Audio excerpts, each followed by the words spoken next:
Alright, alright, alright. I'm gonna go pace around and get ready and get started. Enjoy some chill cow. Meanwhile.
The mark of the beast, the number of the beast, 666. You have to understand the numerology used inside of the Bible is the same numerology used, as I've shown, in the first ever story, the Sumerian Epic of Gilgamesh. The same numerological code that the Greeks were using was used in Sumeria. It was used in Mesopotamia, it was used in the Old Testament, it was used in the New Testament. 666 is the number of the beast. Why? 6 plus 6 plus 6 is 18. You have to reduce that again. 1 plus 8 is 9. When you get to the number 9, you get to the number of human consciousness.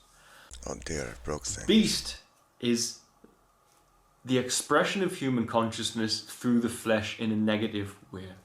Very straightforward, that is the beast.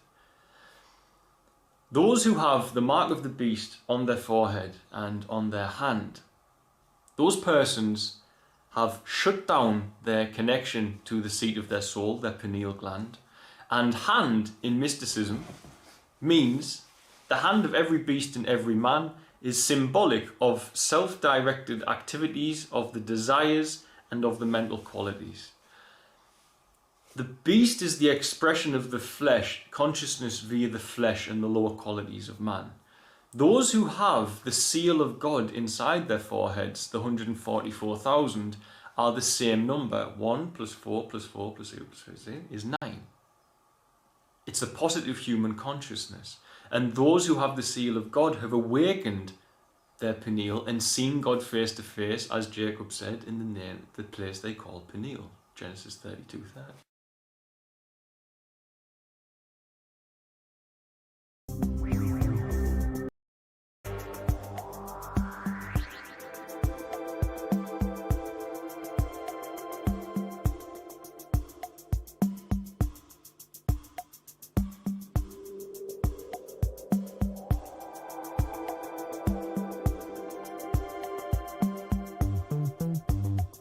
I may be the type of guy that's got to go to my last to find the link to the gateway process.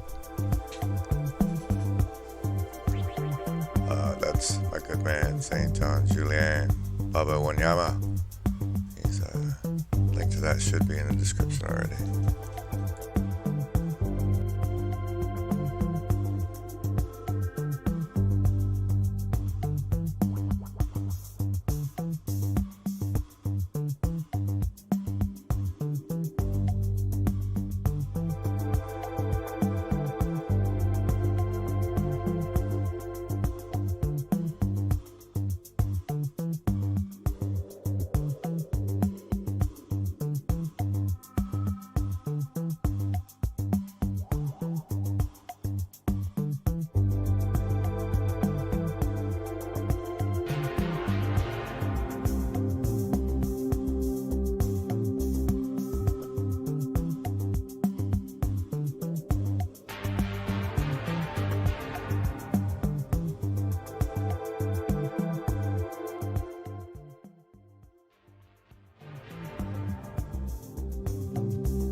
We went over parts 1 through 9 of this gateway process document, which is nice because it was Wayne McConnell's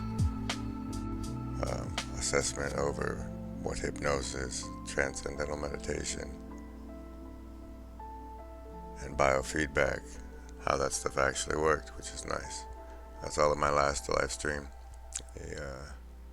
as well as the gateway and hemisync, and the lamp versus laser. I haven't finished timestamping all of them, but the first 3 already. Frequency following response, role of resonant and brain stimulation. So later on I'll be going through energy entrainment and the rest of the document.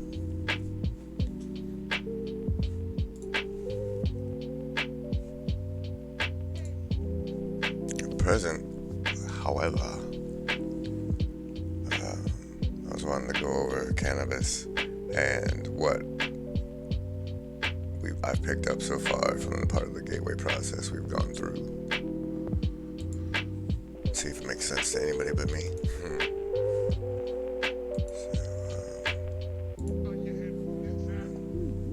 Let's see if I can't make this sense. How does that look? Fair enough. Alright. My longtime friends will know about the napkin ring. So we'll put that into play here.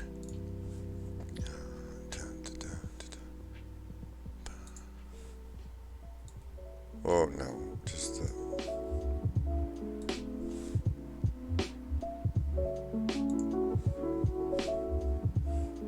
let's move my 11 a little bit. We'll let this represent the right side of my head, and we'll let this over here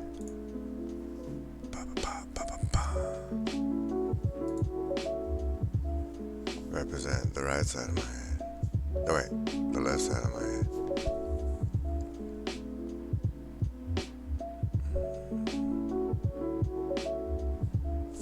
I was gonna add another 3, but we don't need to.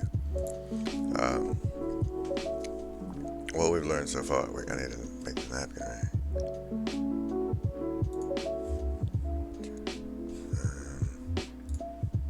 Use a big old paintbrush and make it this color.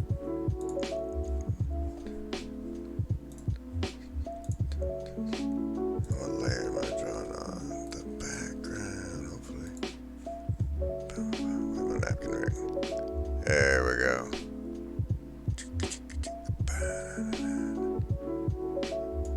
This little darling here is the napkin ring of my consciousness as I experience it.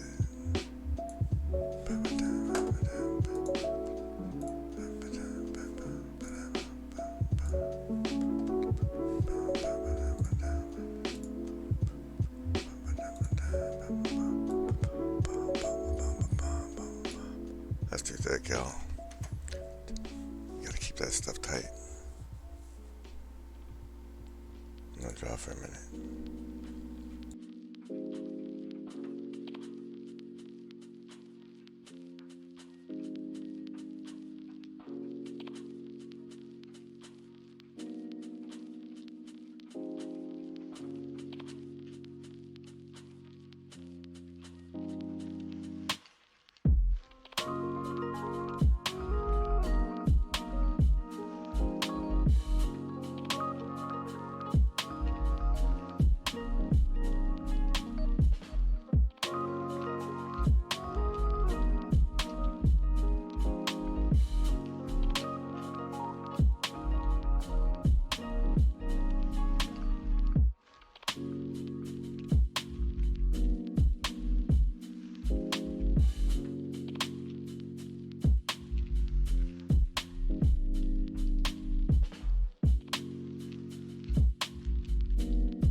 Alright. Does that look like a napkin ring? Would one recognize it as such?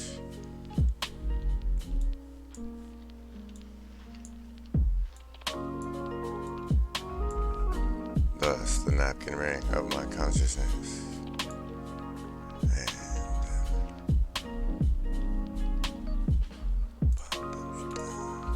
Thanks again to Chill Cow for not suing me for using this music. It's nice, so nice. I'm gonna put this over here.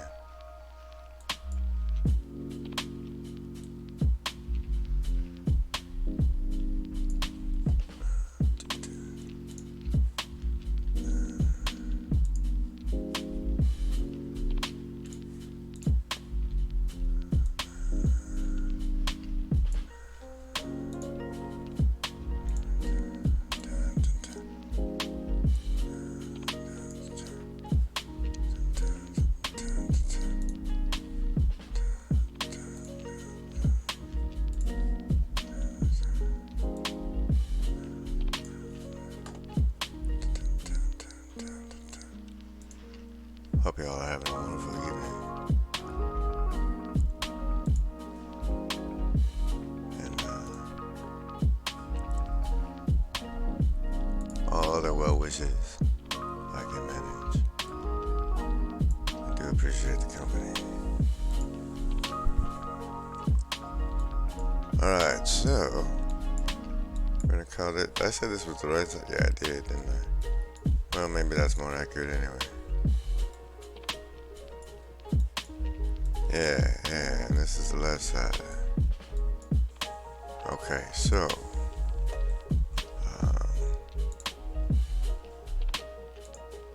no, that's not what I need. Let's see.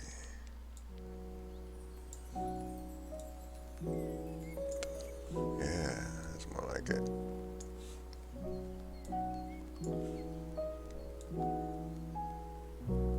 Okay, this is like normal operations as far as we're concerned.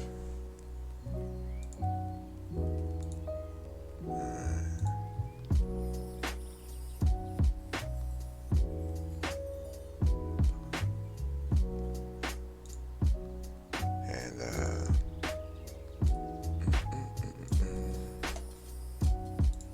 first we learned.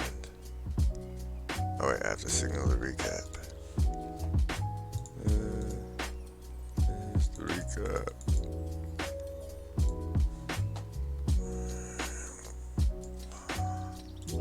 Alright. Now, the introduction. In order to describe the thingy, I'm going to go over the other stuff that people might know what I'm talking about.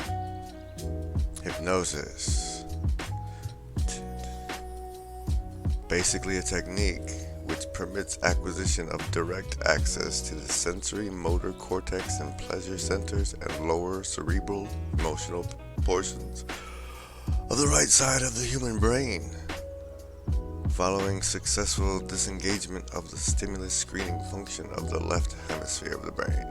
This was my favorite part right here, stimulus screening function. Hypnosis lets you slide stuff in. So we have the right side of the brain. Normally, this part right here, wait, can you see my cursor? No, not on there, you can't. There you go. This part here. Normally, if I say something like, I need a color to play with. Say something hot. Don't say something hot. Alright, so I say, I don't smaller circle. I will do this. The aliens are coming. Why is that? Oh, sorry. The aliens are coming, and it comes at you. Psh. What? Oh, I'm still on that. I deserve that. The aliens are coming, and it comes at you like this. You have this cognitive part that says, and it bounces off. I can't reverse that, but it bounces off. Bloop, bloop. But in hypnotic states, it just skips right on through. And you're involved, you're into it. Let's do it. Past life regression, whatever. Let's play.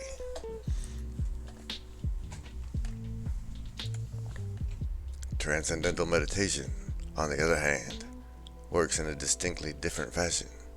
In this technique, intense and protracted single-minded concentration on the process of drawing energy up the spinal cord ultimately results in what appears to be creation of acoustical standing waves in the cerebral ventricles, which are then conducted to the gray matter in the cerebral cortex on the right side of the brain.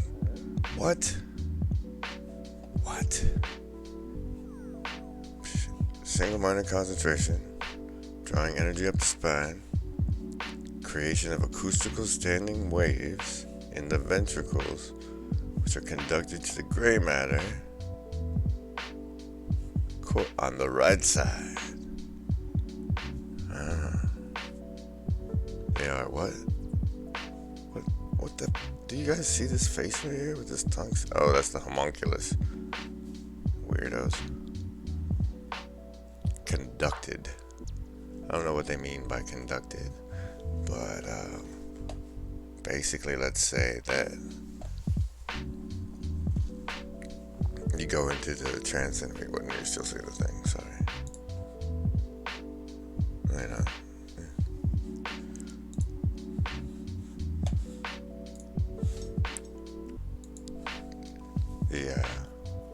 The transcendental meditation, you take this part of the brain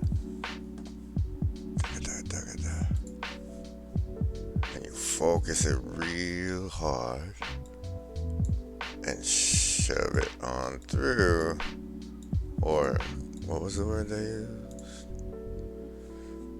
Conducted. Oh, well, first you have to make standing waves. Yeah, let's swap it out.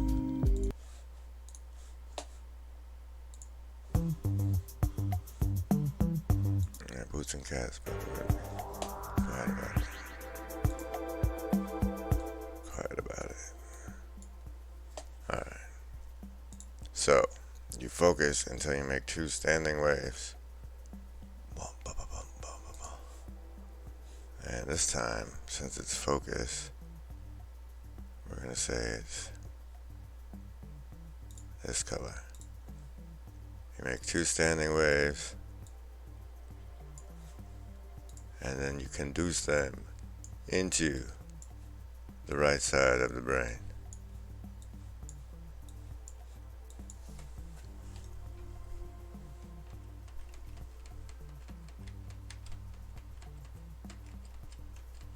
Oh, too many.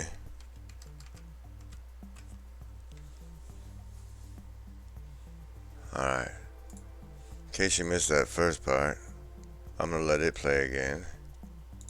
And go compose myself some more. I'm still new with this, guys. Cut me that much slack.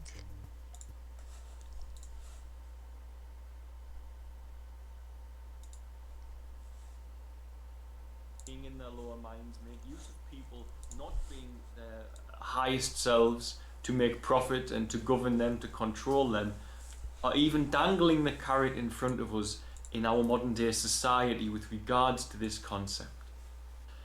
So Revelation 13:17, and I will read it to get it exactly right. And that no man might buy or sell save he that had the mark or the name of the beast or the number of his name. They say that the mark will be upon the hand and upon the forehead.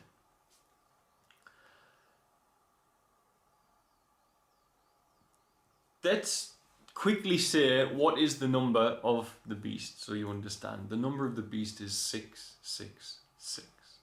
Okay, now that's very important. In Revelation 24, then it goes on to tell you where they received those marks. So the mark is neither his image, neither had received his mark upon their foreheads or in their hands. So you have the mark of the beast and the number of the beast. The number, of course, as we all know, is 666. And the mark is upon their foreheads and upon their hands.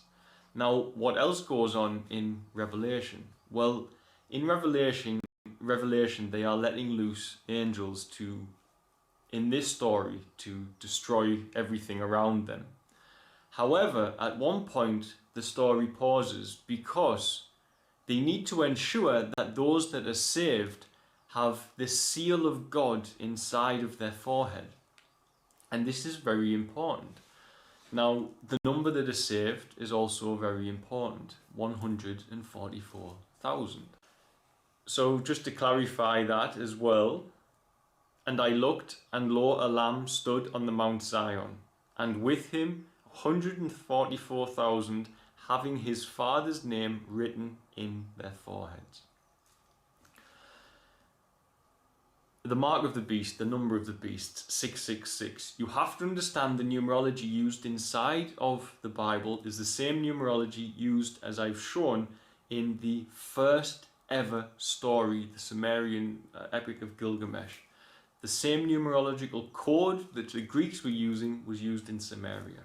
It was used in Mesopotamia, it was used in the Old Testament, it was used in the New Testament. 666 is the number of the beast. Why? 6 plus 6 plus 6 is 18. You have to reduce that again. 1 plus 8 is 9. When you get to the number 9, you get to the number of human consciousness. The beast is the expression of human consciousness through the flesh in a negative way. Very straightforward, that is the beast. Those who have the mark of the beast on their forehead and on their hand, those persons have shut down their connection to the seat of their soul, their pineal gland. And hand in mysticism means the hand of every beast and every man is symbolic of self-directed activities, of the desires and of the mental qualities. The beast is the expression of the flesh, consciousness via the flesh and the lower qualities of man. Those who have the seal of God inside their foreheads, the 144,000, are the same number. 1 plus 4 plus 4 plus 8 plus 8 is 9. It's a positive human consciousness. And those who have the seal of God have awakened their pineal and seen God face to face, as Jacob said, in the place they call pineal. Genesis 32:30.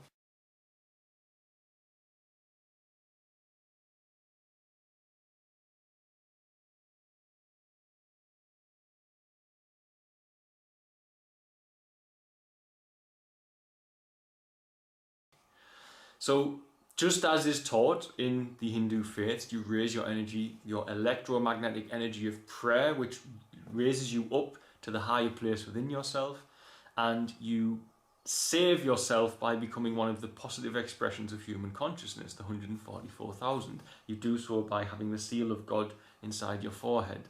The mark of the beast are those persons who don't do that, and they eat up that energy into their lower self. So they express the beast through them. The lower self of the human being is the only place that Satan of the Bible can express itself. So through your lower self, it expresses itself because you have the mark of the beast upon your head. You have shut down your connection to God. And at the same time, your hand is the directive activities of the desires. You have the behavior within your desires of the beast as well. Now, if you don't fully grasp how that's echoing in your life today, look to Monster Energy. Now, Monster Energy have a can, and they use what looks like a claw mark, but if you can look at symbolism in the correct way, I can't add up so many coincidences to mean nothing. Monster Energy pulls a person into their flesh. I said the other day that the Buddha themselves would probably be ripped out of Nirvana if they... Sorry. That's John St. Julian Baba Wanyama. And I'm a big fan. He's just launched a retreat for sometime next year to his place in Tanzania, where he takes care of disabled children and dogs and women, and he's a fascinating guy. You can get to his channel at the link below in the description, and you can also send him your love and money, something like that. No, that's not Shirai. ShareTanzania.com. That one. It's a UK thing. It operates in rural Tanzania. I will take this link.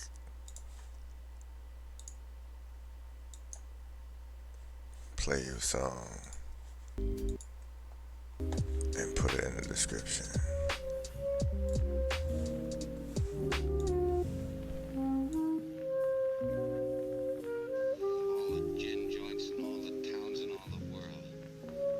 It tells me there's people here. Thank you. Say something in the comment and I will shout out you for being awesome and being here.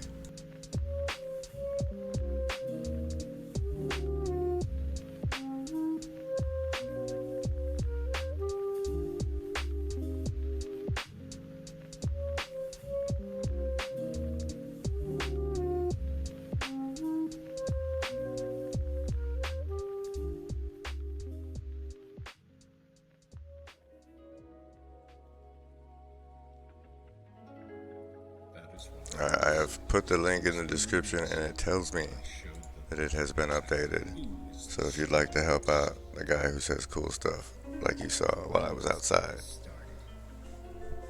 there you go.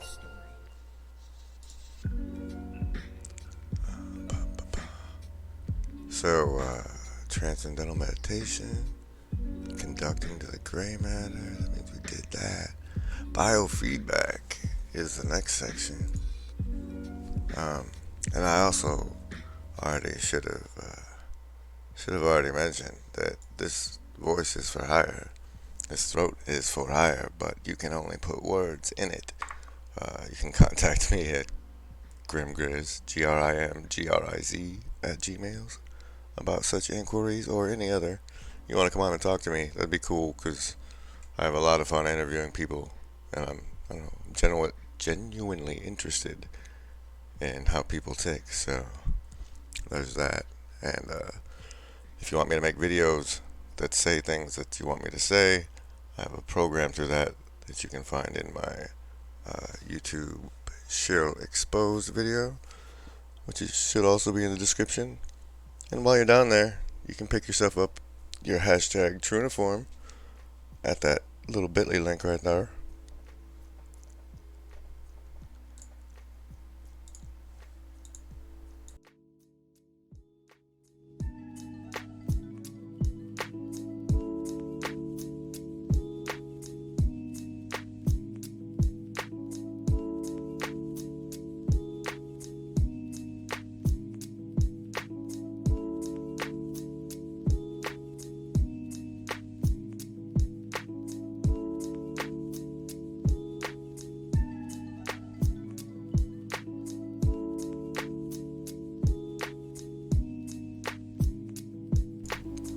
Looks like we're at the 34-minute timestamp, and that's when we're starting the transcendental meditation part. Dun, dun, dun, dun.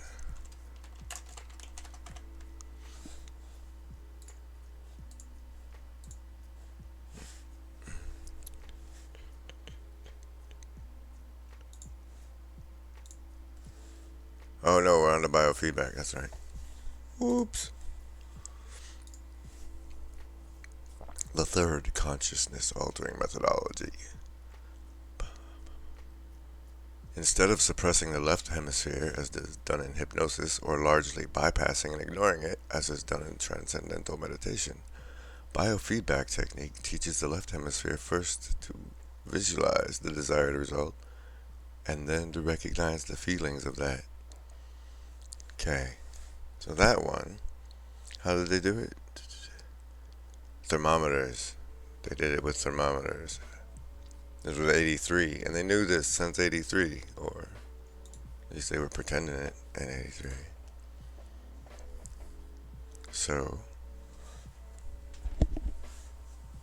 with biofeedback, I don't know, it kind of seems like you just practice your way on through to get where you want to go. Now, before we move on to, no wait, not before. I should go over that one first. The Gateway and Hemisync. Melissa Yeager, Monroe Institute, Binaural Beats on the YouTube right now. You can find them. I don't know what they do. I don't recommend them. But they take your single-mindedness and turn your lamp into a laser. Your brain naturally focuses to the rhythms that are theta level that they put in your ear holes, along with whatever Bob Monroe feels like saying, apparently. And these basically do the work of the other things to hyper-focus your mental energy into a laser beam. This is that frequency following response part, was to put data in your ears and bring your brain up to that frequency. And the role of resonance. Physical quietude. Oh yeah, going up, like kicking your brain up to the theta level, quiet downs your body and slows down your heart until everything gets on that level, on that frequency.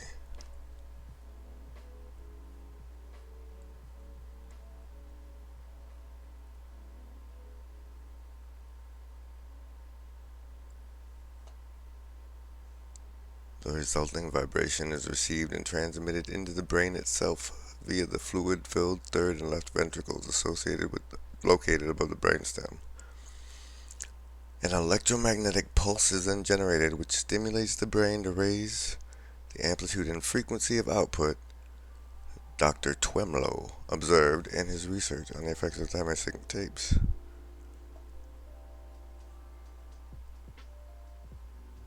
Fluid, what? Alright, yeah, you put the fluid in your brain to resonating at the same as the human frequency of the planet, but this is after you've concentrated it by kicking it up to theta with their waves, and then 10 is the energy entrainment. So,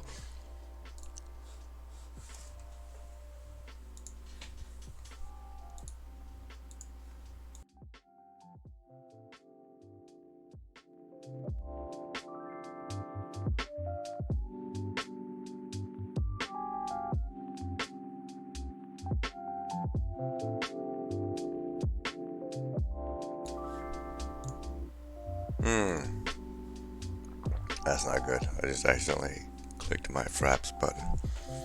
That thing tries to open, who knows what'll happen.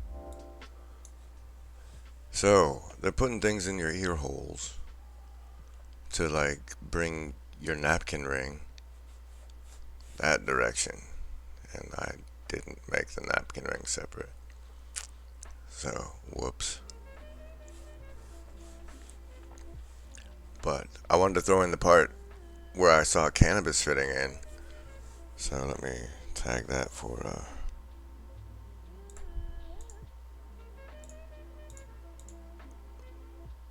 clip.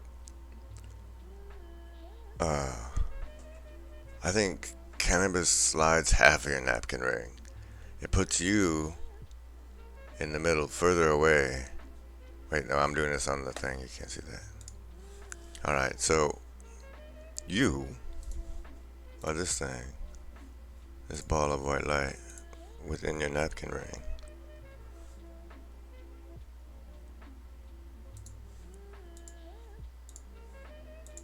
Yeah.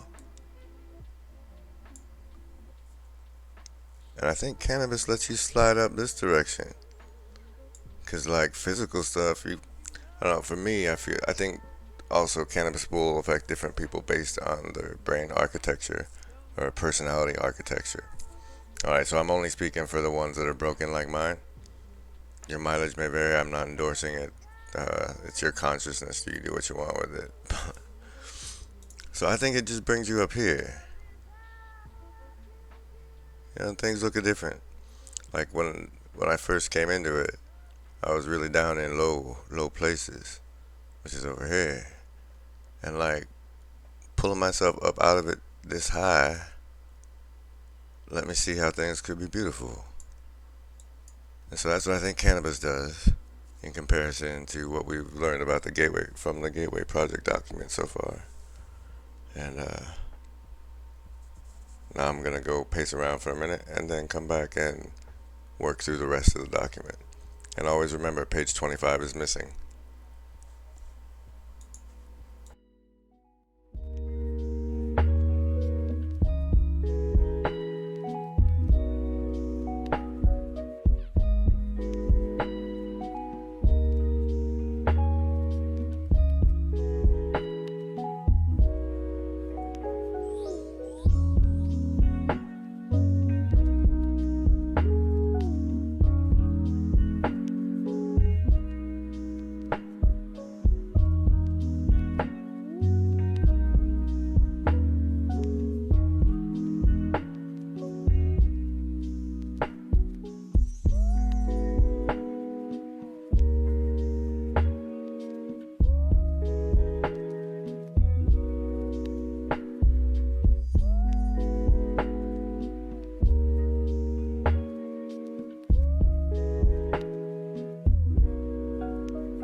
stuff is kind of exciting, don't you think?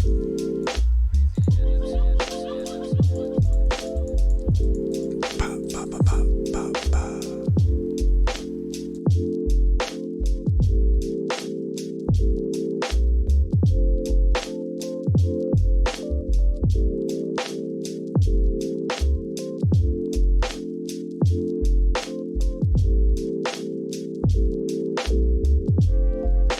Welcome back to the show, me. We're gonna go over energy entrainment next.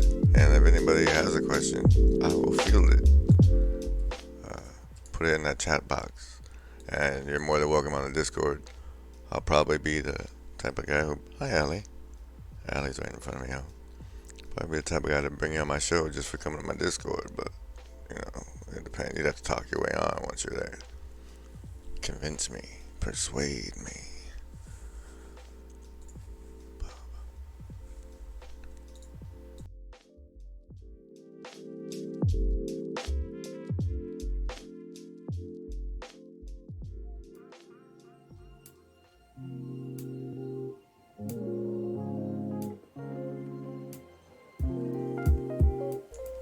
Get down. Get down.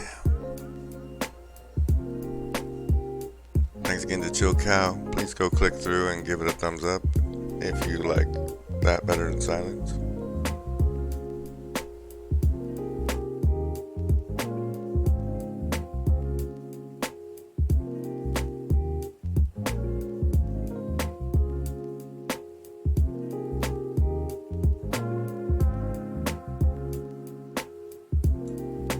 And Section 10, Energy Entrainment.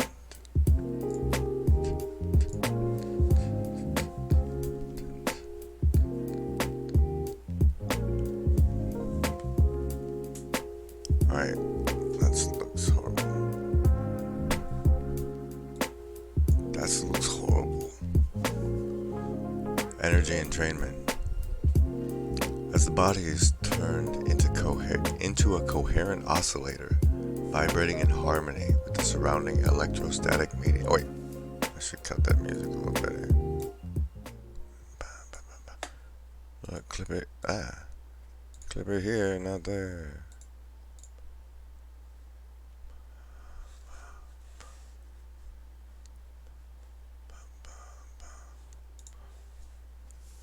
Energy entrainment. As the body is turned into a coherent oscillator vibrating in harmony with the surrounding electrostatic medium, the specific exercises induced in the gateway tapes enjoin the participant to build up the energy field surrounding his body, presumably by using energy from the Earth's field, which the body is now in training because of its ability to resonate with it. This puts the body's energy field into homogeneity with its surrounding environment and promotes movement of the seat of consciousness into the surrounding environment, partly in response to the fact that the two electromagnetic medians are now on a single energy continuum. Thus, the same process which moves the brain into focused coherence at steadily higher levels of frequency and amplitude, so as to entrain analogous frequencies in the universe for data collection.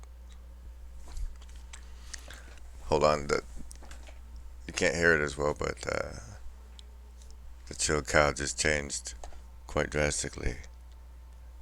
I think it's got these beats in there, because I hear rain. Oh, alright.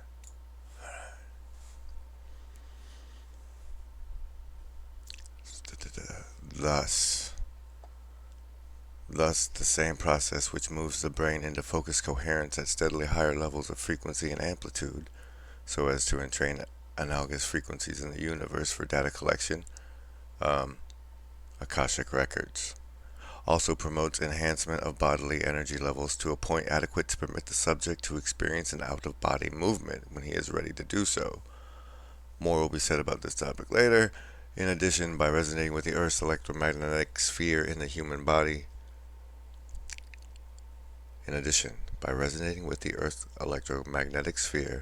the human body creates a surprisingly powerful carrier wave to assist the mind in communication activity with other human minds, similarly tuned.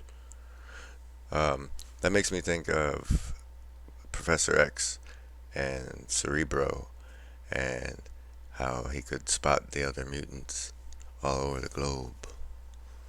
Dun dun dun.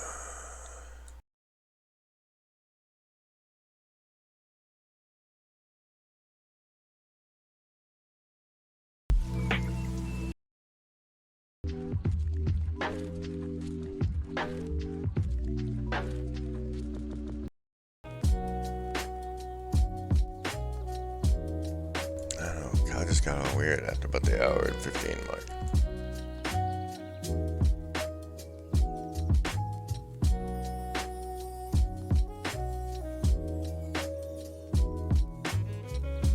And I do at this point remember that we went over number 10 before, but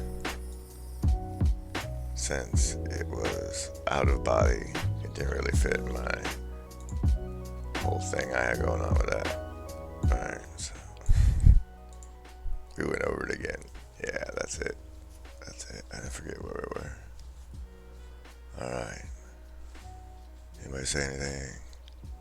That's fine. I'm in and out too. But we're on to section 11 now.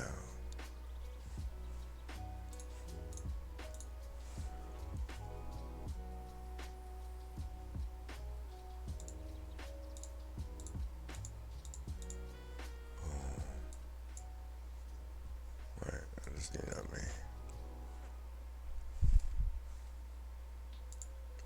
Consciousness and energy.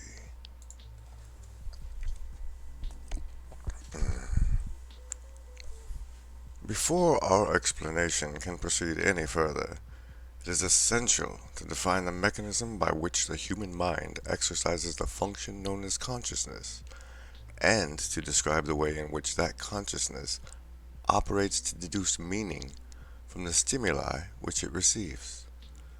To do this, we will first consider the fundamental character of the material world in which we have our physical existence, in order to accurately perceive the raw stuff with which our consciousness must work. Man, how many sections did I go through earlier? Got all the way to holograms? Oh well. The first point which needs to be made is that the two terms, matter and energy... Yeah, I did this earlier. I bet you I did it better. Yeah, and then I skipped this part because I had all the math. I'll do that part now. Ha.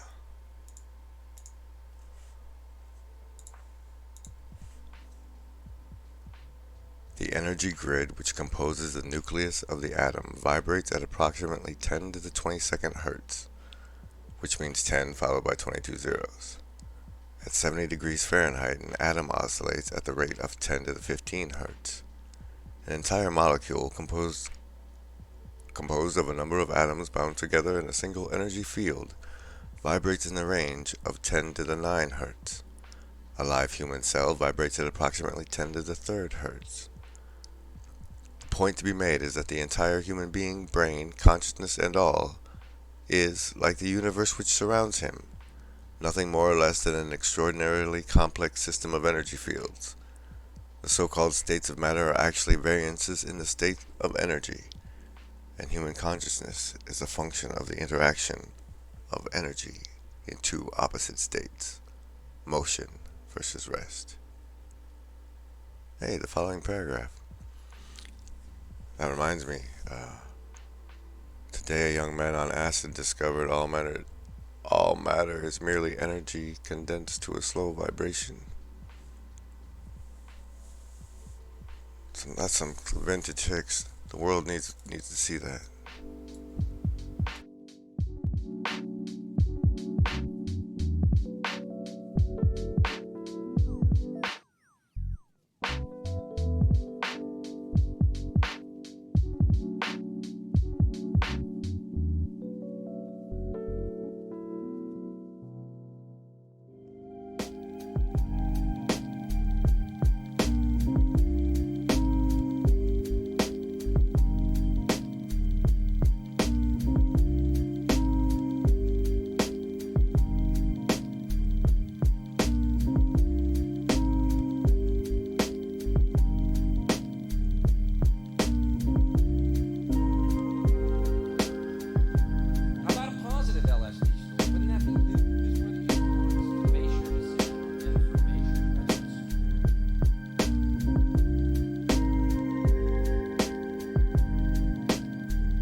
Alex Jones at his finest, don't you not agree?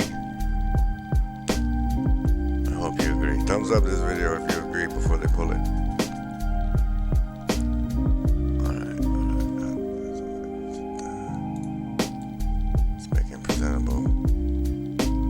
42 seconds. Just saying.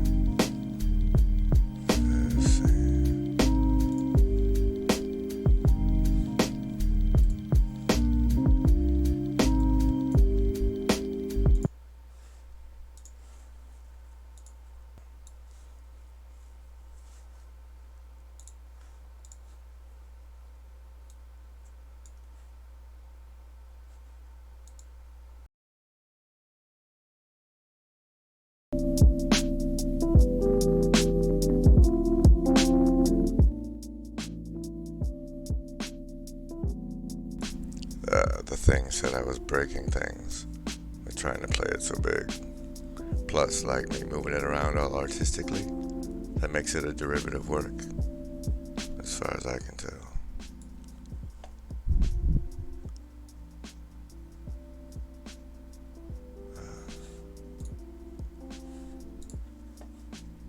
Here's another intermission, yo.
"'Twas grace that brought me safe thus far, and grace will lead me home."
That means I was a bad boy. But I'm gonna make it up to you shortly. What are those symbols? Was that the mark of the beast? I don't know.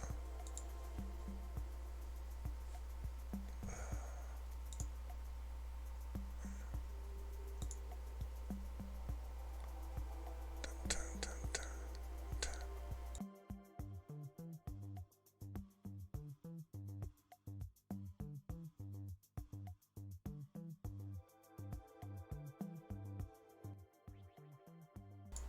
Okay, I know that I'm supposed to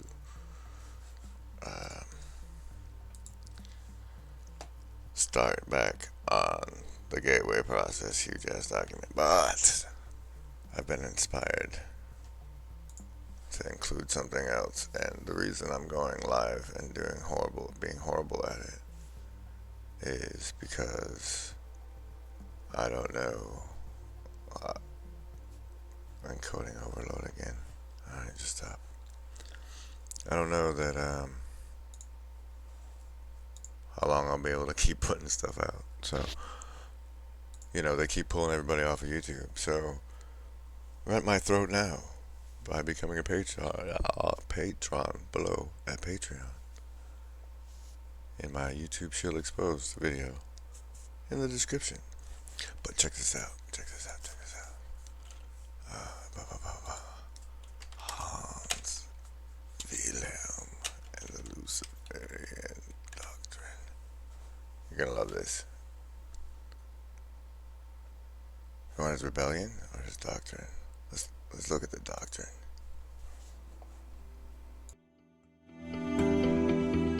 Hi, I'm Hans Wilhelm.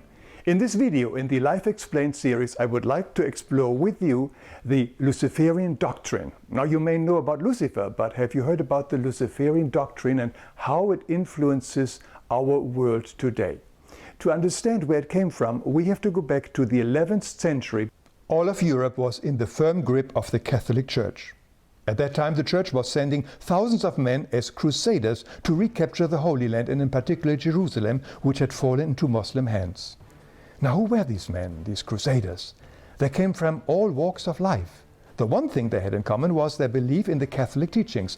However, when these men traveled to the Middle East, they were suddenly exposed to many different beliefs and spiritual teachings that they had never heard before. These teachings came from Judaic and Islam mysticism. They came from Egypt, from Greece, and even from faraway places like India. For some of these men, they were a truly mind-blowing experience. They also began to hear different interpretations of familiar biblical texts, things they had never heard in their church. One particular passage stood out. It was a story of the snake tempting Eve with the apple. The Catholic Church had taught them that the snake was Lucifer or Satan, who deceived Eve by promising that if she would eat from the forbidden tree, she would become like God. Suddenly these men were introduced to a very different interpretation. They heard that Lucifer was not evil or Satan, but the God who wanted to save and educate mankind.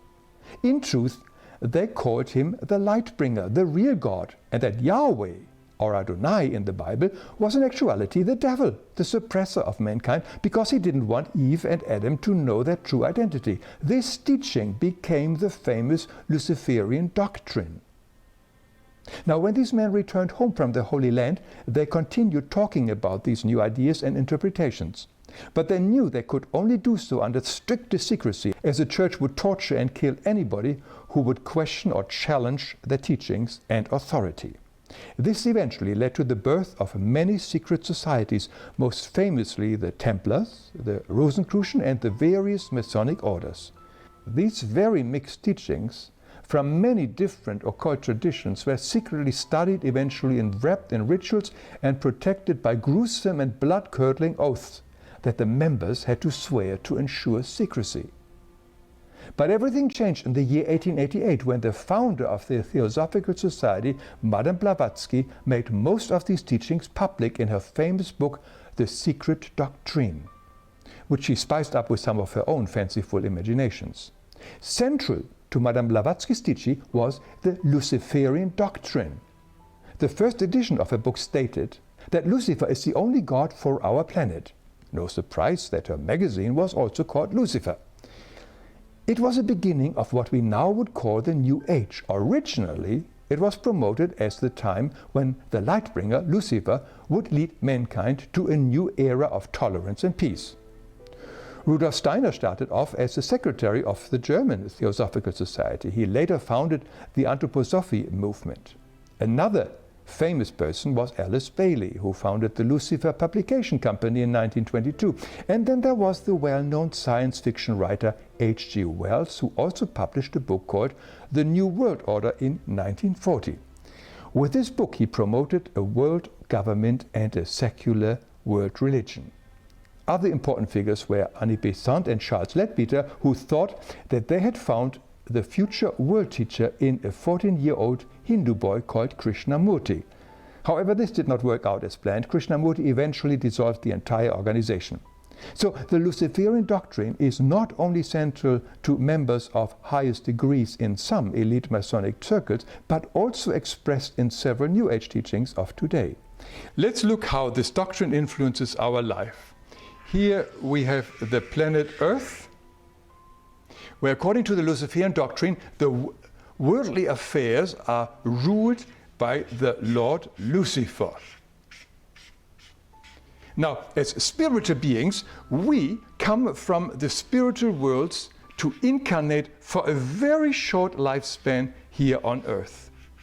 Most of us do it to clear up past karma or eventually return to a higher spiritual sphere or return even to our spiritual home from where we all came.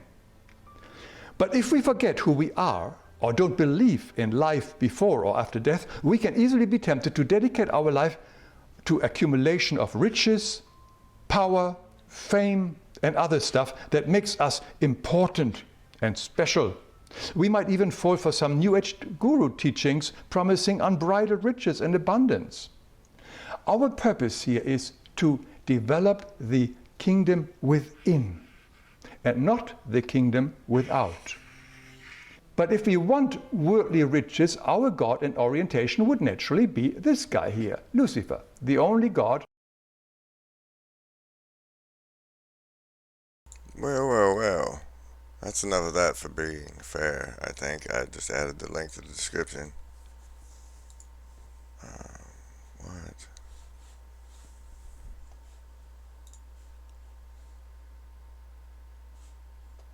Okay. Power through. Power through.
Alright. I'm skipping the part about holograms. There's lots of videos on YouTube about how holograms work, and I'm going to jump to 14. The link is in the description. Page 25 is missing.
have the most wonderful news.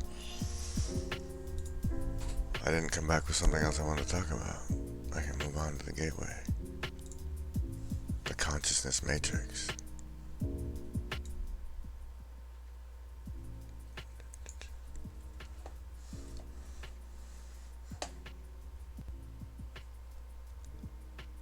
Section 14 will begin at an hour and 21 minutes into the broadcast.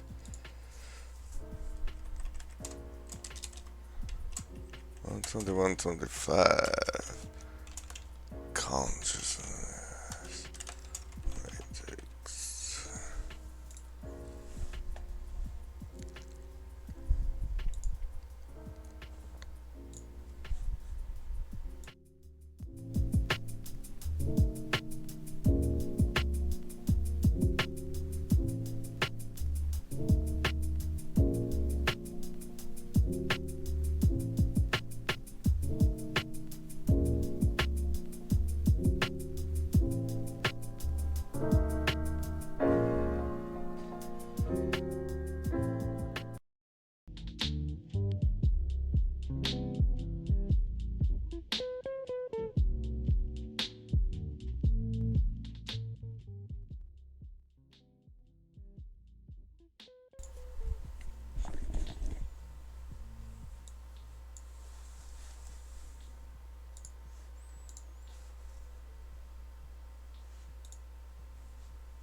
Come on. It always does this to me.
Did I do that backwards? Son of a...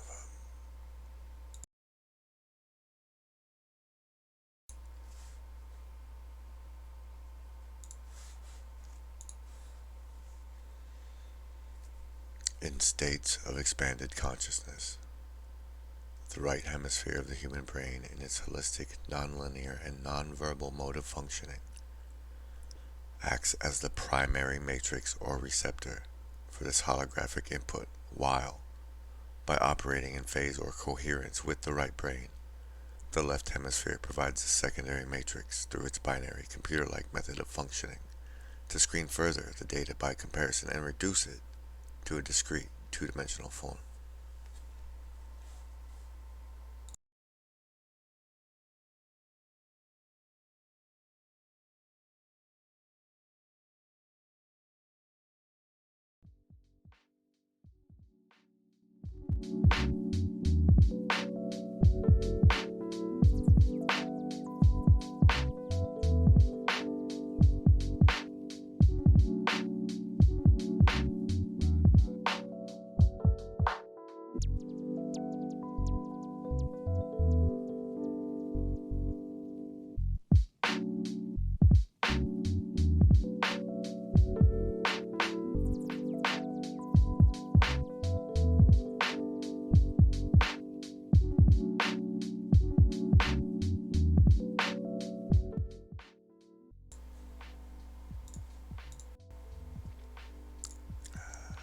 Over on Google Plus, I used to do posts where I say, "Here's Tom with the weather," and I would share this guy's stuff, so I thought I'd show you him.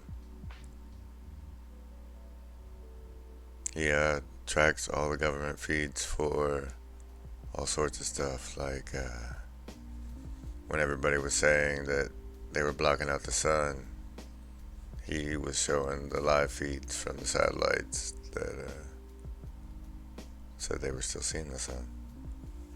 You know, for all the round earth shills out there. That guy's a good reference.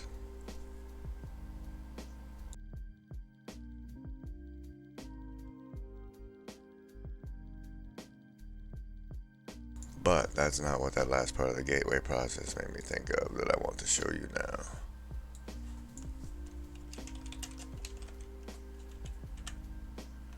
That is this lady.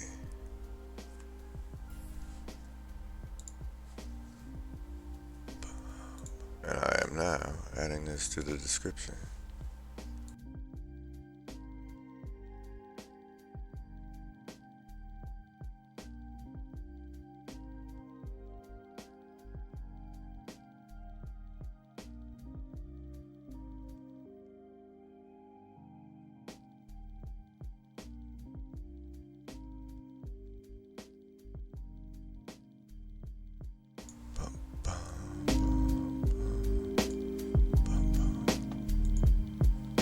See if I can find it.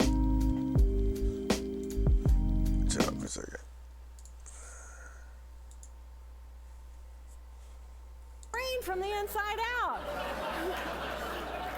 And then it crosses my mind, but I'm a very busy woman. I don't have time for a stroke. It's like, okay, I can't stop the stroke from happening, so I'll do this for a week or two, and then I'll get back to my routine. Okay, so I got to call help. I got to call work. I couldn't remember the number at work. So I remembered in my office I had a business card with my number on it.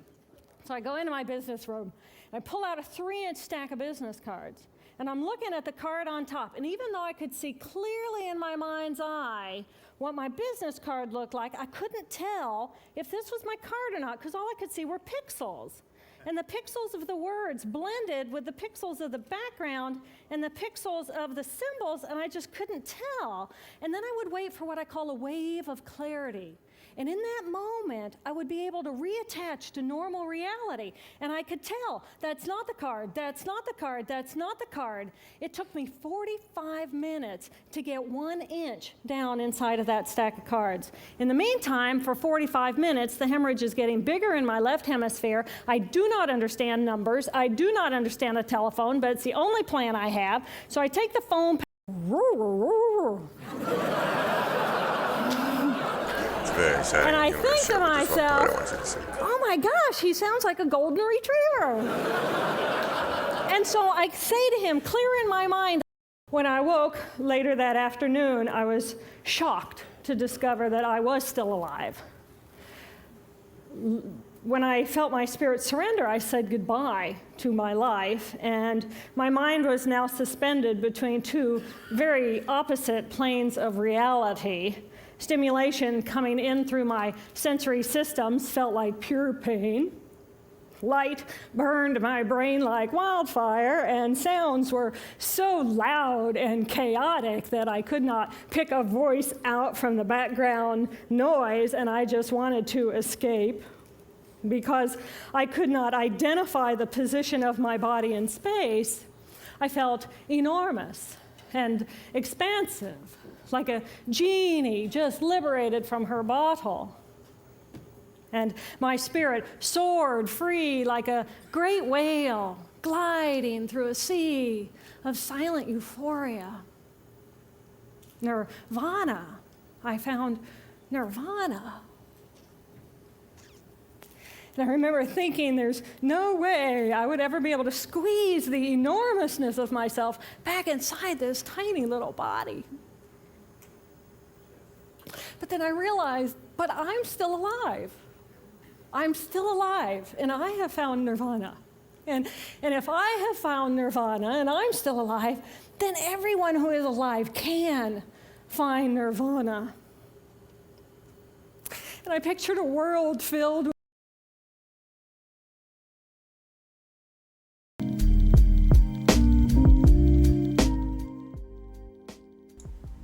So yeah, that reminded me of that bit when we were going over the gateway process.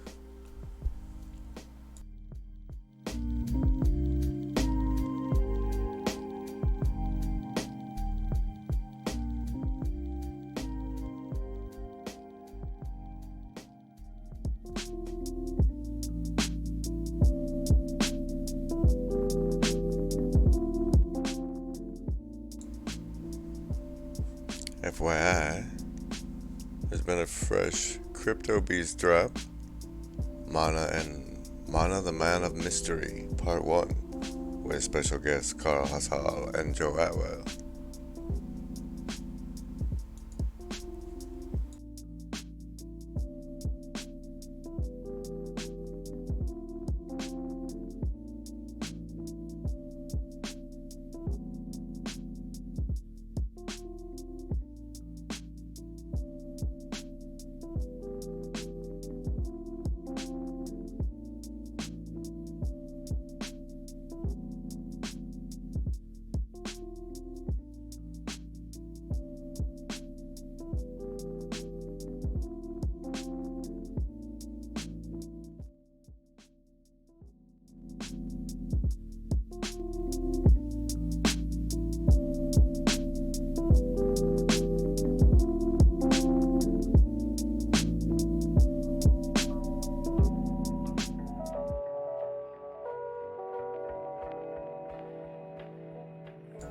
.138.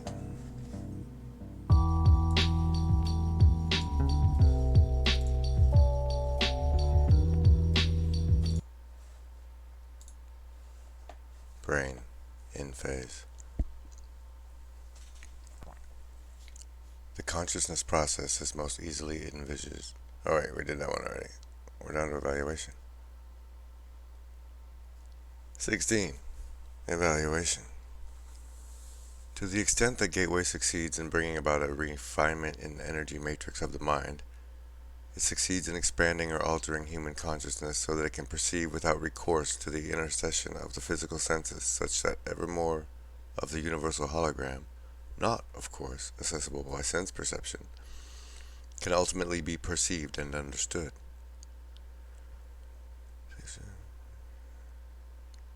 To the extent that it works, it succeeds in expanding or altering human consciousness so that it can perceive without recourse to the intercession of the physical senses.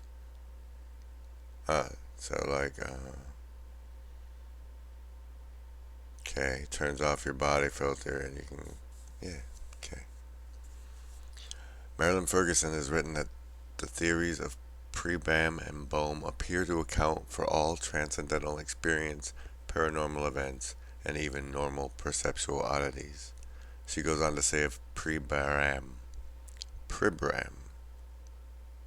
that, I just about dropped that in the gematria calculator.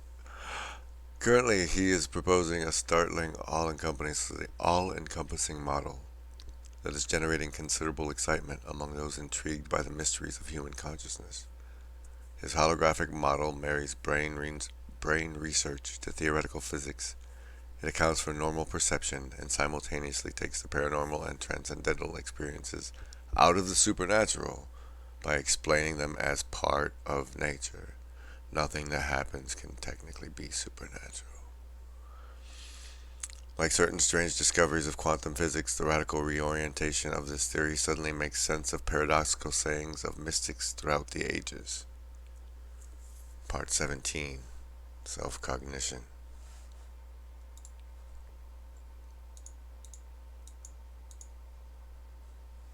141.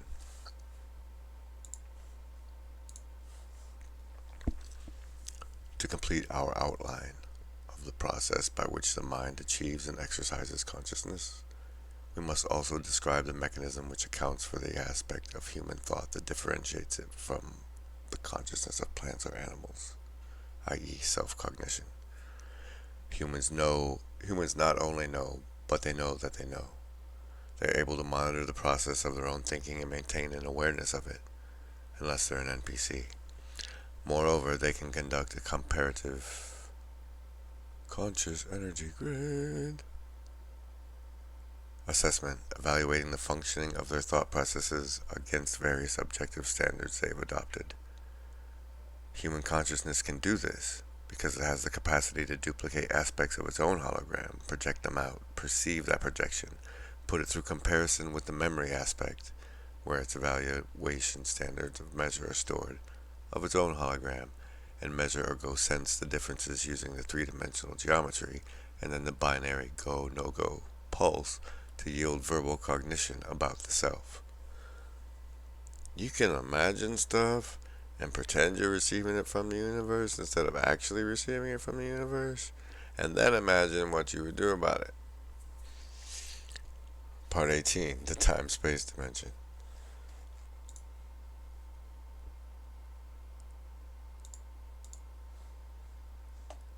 143.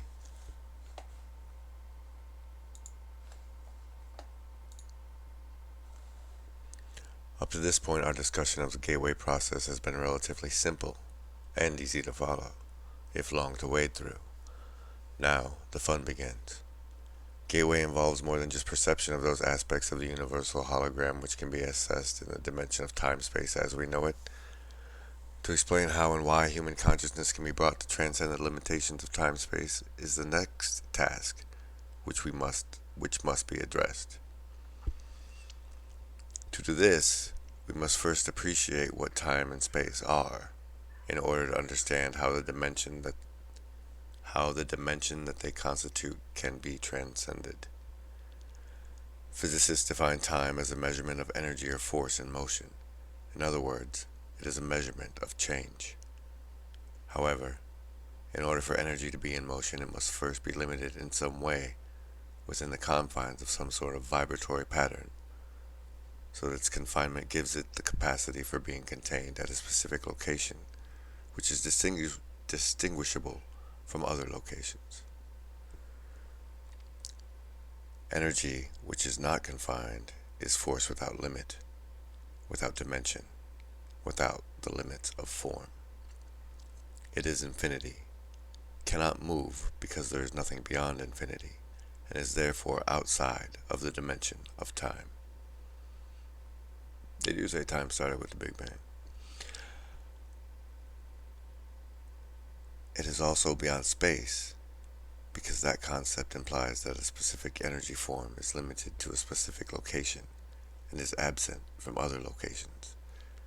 But if energy is in the state of infinity, there are no boundaries, no here to differentiate from there, no sense of area.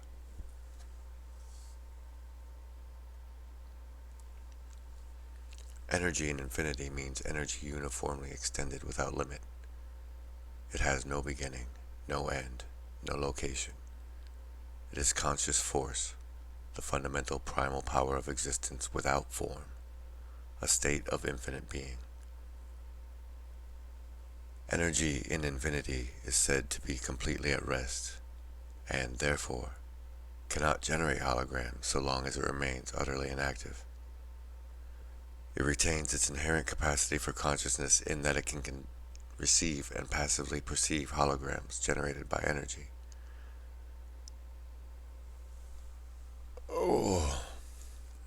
It retains its inherent capacity for consciousness in that it can receive and passively perceive holograms generated by energy in motion out in the various dimensions which make up the created universe. But it cannot be perceived by consciousness operating in the active universe.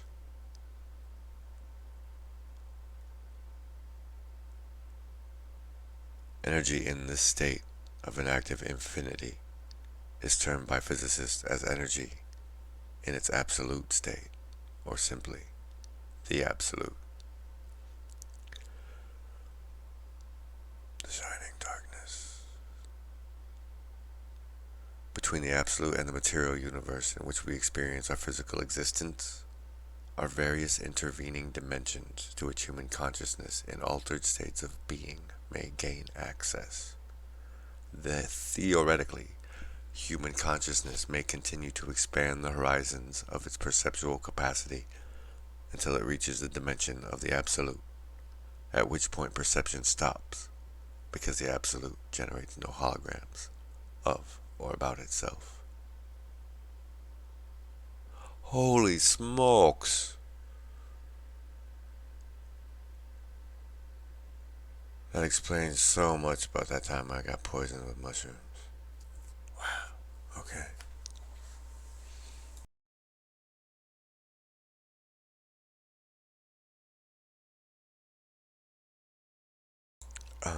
Finding you some music, cause I gotta soak that in.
Oh, intervening dimensions. Woo, buddy. That's what's next. We're at 155.42.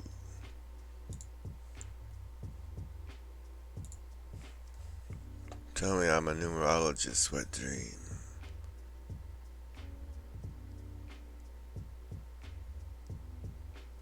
What page is this? I can't see the page numbers of the approval statement. Oh, not subatomic particles. Dimensions in between. Oh, you pay. Yeah, this is gonna be an 8-part series. Sweet. Here's a preview of next season. Section 24. From Big Bang to Taurus.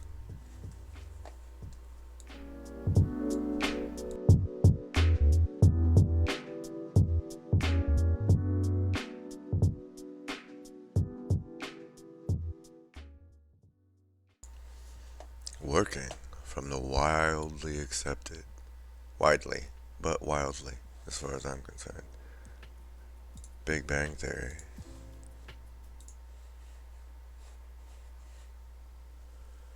Bentoff presents a conceptual model to depict the process of a time-space evolution, the relative position of the universal hologram. That hologram is often called a torus, because it is thought to have the overall shape of an immense, self-contained spiral.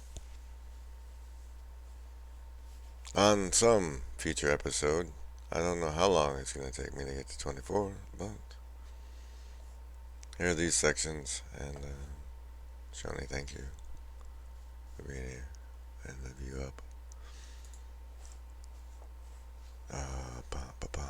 Should I do an endearment? Should I leave an endearment at the end of this?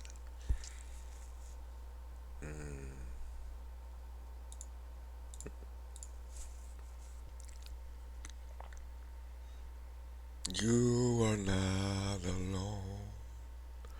I am here with you.